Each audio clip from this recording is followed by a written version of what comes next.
तुम्ही पाहत आहात MCN न्यूज मराठी। गेल्या काही महिन्यांपासून महाराष्ट्र पोलीस विभाग तसेच मध्य रेल्वेच्या वतीने प्रवासादरम्यान अंमली पदार्थ सेवन व वाहतुकी विरोधी कारवाई करण्यात येत आहे। त्याचाच एक भाग म्हणून शासकीय रेल्वे पोलीस GRP व मध्य रेल्वे विभागाच्या वतीने श्री छत्रपती शिवाजी महाराज टर्मिनस मुंबई स्थानकावर संयुक्तरित्या अंमली पदार्थ विरोधी जनजागृती अभियान राबवण्यात आले।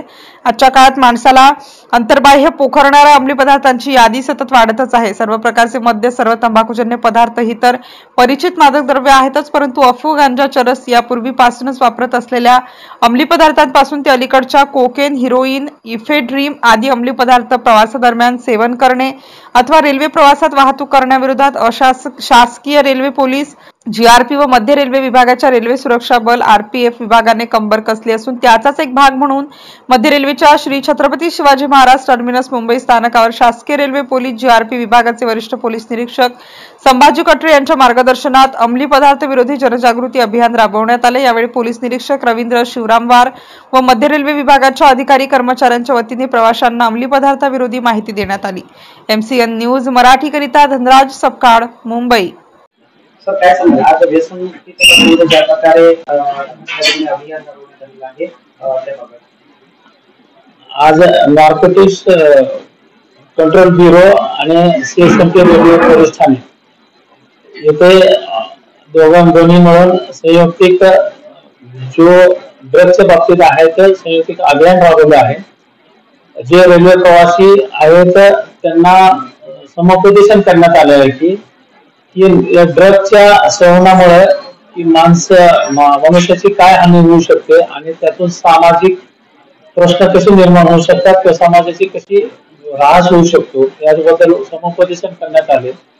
तसंच हे ड्रग्सच्या बाबतीमध्ये जे रेल्वे प्रवाशांच्या प्रवासादरम्यान त्यांना माहिती मिळाली किंवा त्यांना जर वाटलं की बाबा हा यामध्ये ड्रग आहे किंवा याचा प्रवास आहे किंवा इथं ट्रान्सफर होतोय किंवा ह्याचा अशी जर गोपनीय माहिती मिळाली तर त्यांनी तात्काळ रेल्वे प्रवाशांनी रेल्वे पोलिसांना माहिती द्यावी। त्याच्यावर योग्य ती सकारात्मक आणि इफेक्टिव्ह कारवाई आपण तात्काळ करून घेऊ। सर जर बघितलं तर ड्रग्सचं प्रमाण अल्पवयीन मुलांमध्ये मोठ्या प्रमाणात आहे। आपण आंतरप्रवासीच्या माध्यमातून काय संदेश देऊ इच्छिता? बरोबर आहे तुम्ही जो विचारलेला प्रश्न। आजच्या काळामध्ये बघितलं तर लहान मुलं किंवा अल्पवयीन मुलं कॉलेजचे असेल किंवा बाहेर कॉलेज व्यतिरिक्त बाहेरचे असेल कामगार वगैरे असेल हे मोठ्या प्रमाणामध्ये सेवन करत असल्याचे असं जाणवत आहे किंवा दिसण्यात येत आहे। ह्याच्यामध्ये हा एक सामाजिक प्रश्न आहे। हा एका कुटुंबाचा किंवा एका व्यक्तीचा नाही। ह्याच्यामध्ये सर्व समाजाच्या व्यक्तींनी एकत्र येऊन आपली मुलं काय करतात, काय शिकतात आणि ते कुठं त्यांचं वेळ जास्त घालवतात आणि त्यांचे बॉडी लँग्वेज काय घरी आल्याच्या नंतर ते आपल्या आई वडिलांनी ती तपासायला पाहिजे आणि जर त्याच्यामध्ये बदल दिसत असेल तर वेळीच आई वडिलांनी मुलांकडे लक्ष देणं अत्यंत गरजेचं आहे। अशा जे अल्पवयीन मुलं काही गाड्यांमध्ये पण सेवन करताना दिसतात, अशांवर आळा घालण्याकरता आपण काय पद्धतीने किंवा काय कारवाई?